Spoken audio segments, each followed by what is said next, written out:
Tuhan adalah gembalaku, takkan kekurangan aku. Saudara-saudari terkasih, selamat pagi. Salam jumpa lagi dalam Sabda Siap Saji Jumat 3 Maret 2023, hari biasa pekan pertama Prapaskah. Mari kita berdoa dalam nama Bapa dan Putra dan Roh Kudus. Amin.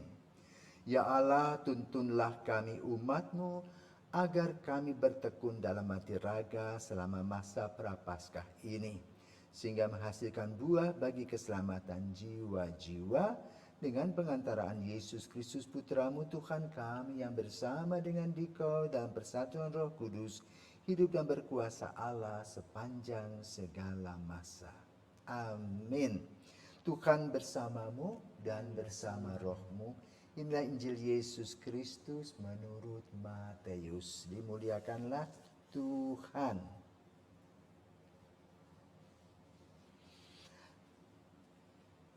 Matius bab 5 ayat 20 sampai dengan 26. Dalam khotbah di bukit, berkatalah Yesus kepada murid-muridnya, "Jika hidup keagamaanmu tidak lebih benar daripada hidup keagamaan ahli-ahli Taurat dan orang-orang Farisi, kalian tidak akan masuk ke dalam kerajaan surga. Kalian telah mendengar apa yang difirmankan kepada nenek moyang kita, jangan membunuh. Siapa yang membunuh harus dihukum. Tetapi aku berkata kepadamu, setiap orang yang marah terhadap saudaranya harus dihukum. Barang siapa berkata kepada saudaranya kafir, harus dihadapkan ke mahkamah agama. Dan siapa yang berkata jahil, harus diserahkan ke dalam neraka yang menyala-nyala. Sebab itu, jika engkau mempersembahkan persembahan di atas mezbah, dan engkau teringat akan sesuatu yang ada di dalam hati saudaramu terhadap engkau, tinggalkanlah persembahan di depan mezbah itu dan pergilah berdamai dahulu dengan saudaramu, lalu kembali untuk mempersembahkan persembahan itu. Setelah berdamai dengan lawanmu selama engkau bersama-sama dengan dia di tengah jalan, supaya lawanmu itu jangan menyerahkan engkau kepada hakim, dan hakim itu menyerahkan engkau kepada pembantunya, dan engkau dilemparkan ke dalam penjara. Aku berkata kepadamu, sesungguhnya engkau tidak akan keluar dari sana sebelum engkau membayar hutangmu sampai lunas." Demikianlah sabda Tuhan. Terpujilah Kristus.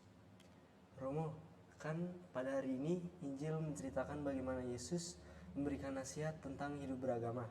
Jadi sekarang saya mau tanya Romo, apa sih menurut Romo hidup beragama yang sesungguhnya yang dimaksudkan oleh Yesus? Nah, secara teoretis, ya, agama adalah norma-norma kehidupan manusia yang berkaitan dengan Tuhan. Jadi dalam Pancasila itu ketuhanan yang Maha Esa.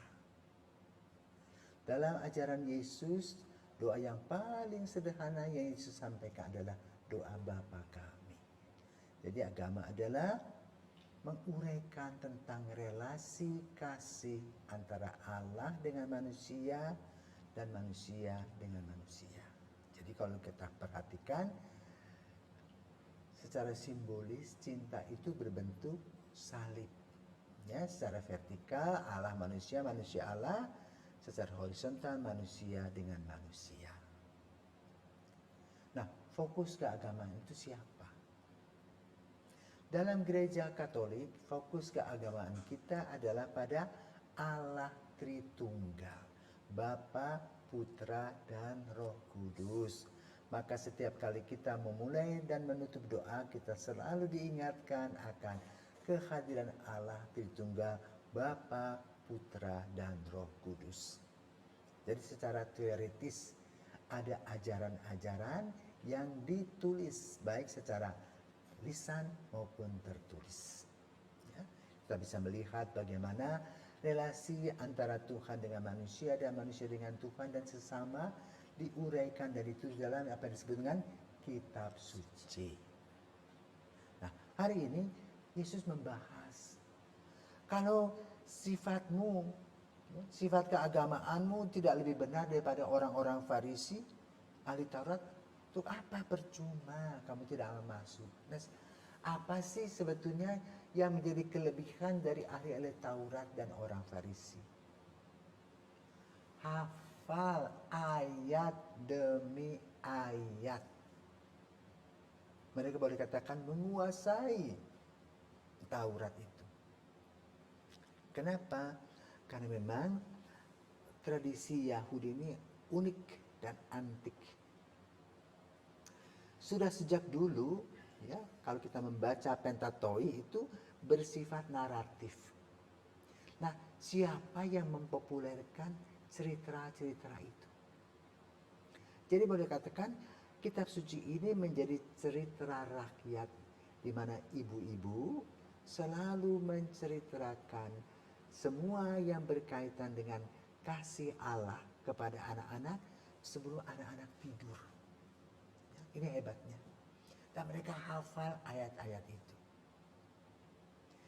Kita mungkin tidak hafal ayat-ayat itu.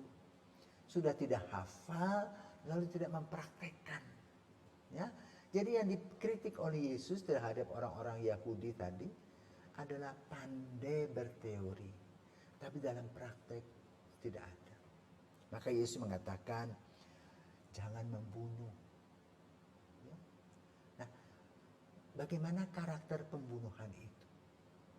Pembunuhan bukan hanya ditembak mati, tetapi juga ada pembunuhan karakter misalnya. Orang di bawah kekuasaan seseorang bisa digencet, bisa tidak dibongke, tidak dimanusiakan. Dia tidak pernah diberikan kesempatan untuk tumbuh dan berkembang, alias boleh katakan dibunuh secara karakter pelan-pelan. Itu juga jangan membunuh. Jadi jangan membunuh itu bukan hanya harus tembak, tetapi juga membunuh dalam arti karakter. Nah, di sini juga Yesus melihat bagaimana orang-orang Farisi itu mengadakan pembunuhan karakter kepada rakyatnya, kepada umat. Dengan cara apa? Ayo, upeti mana? Kalau engkau melanggar hukum Taurat, bayar. Tapi kalau mereka lakukan, tidak apa-apa. Ya, nah ini namanya curang, culas. Yang kedua, suka mengadili orang, maka disebut kafir, jahil. Ya. Kafir itu apa toh? Orang tidak beriman, orang tidak bertuhan. Apakah kita bisa mengadili hal seperti itu? Karena relasi Tuhan dan manusia itu amat sangat pribadi. Jadi hati-hati dengan menjudge orang. Ya. Nah, lalu yang ketiga, Yesus membicarakan tentang praktek-praktek keagamaan. Katakan apa? Jika engkau mempersembahkan persembahan, dan ingat temanmu yang masih bermusuhan, ayo berdamai dulu. Jadi buat apa misalnya sebagai pemimpin doanya macam-macam indah, tapi hatinya bengkok. Ya, masih dendam sama orang, masih berpikir jahat atau merencanakan kejahatan terhadap orang. Ini tidak sesuai dengan hukum kasih. Kenapa? Karena hukum kasih juga berkeadilan. Tidak bisa kita tebang pilih dalam urusan kasih. Kepada si ini bisa, kepada si ini tidak bisa. Yesus itu semuanya secara global sama. Seperti air Yesus ini. Ada lubang, air itu menutup. Sehingga selalu rata permukaannya. Itulah cinta Yesus. Ya? Nah, sesudah berdamai, baru kamu merasa lega. Kenapa? Dengan saling memaafkan, ada sesuatu sinar yang baru yang memberikan kepada kita semangat bersaudara. Nah, inilah yang pada hari ini kita diajak untuk merefleksikan dalam rangka apa? memasuki masa prapaskah. Ya. Praktek keagamaan itu perlu dilakukan supaya menyeimbangkan diri secara teoretis, di mana norma-norma itu menjadi sebuah acuan, dan praktek keagamaan itu merupakan implikasi dari cinta kepada Allah dan sesama. Itulah kira-kira yang kita renungkan pada hari ini. Jelas? Jelas. Baik, kalau jelas kita sekarang berdoa. Silahkan kamu berdoa. Marilah kita bersatu dalam doa. Dalam nama Bapa dan Putra dan Roh Kudus. Amin. Allah yang Maha Kuasa, kami sungguh berterima kasih atas segala berkat dan limpah rahmat-Mu yang telah Engkau berikan kepada kami semua, kepada dunia ini yang telah Engkau berikan kepada kami semua. Maka dari itu, berikanlah kami Roh Kudus-Mu, agar kami senantiasa dengan rela hati bertanggung jawab atas segala ciptaan-Mu, terutama kepada semua sesama, terkait dengan agama-agama yang telah Engkau ajarkan kepada kami, agar kiranya tidak kami cerna secara teori, namun kami aplikasikan dalam kehidupan kami sehari-hari. Dengan pengantaran Kristus Tuhan kami. Amin. Amin. Tuhan bersamamu dan bersama rohmu. Semoga kita diberkati Maha Kuasa, Bapa, Putra, dan Roh Kudus. Amin. Selamat pagi. Terima kasih, Dema.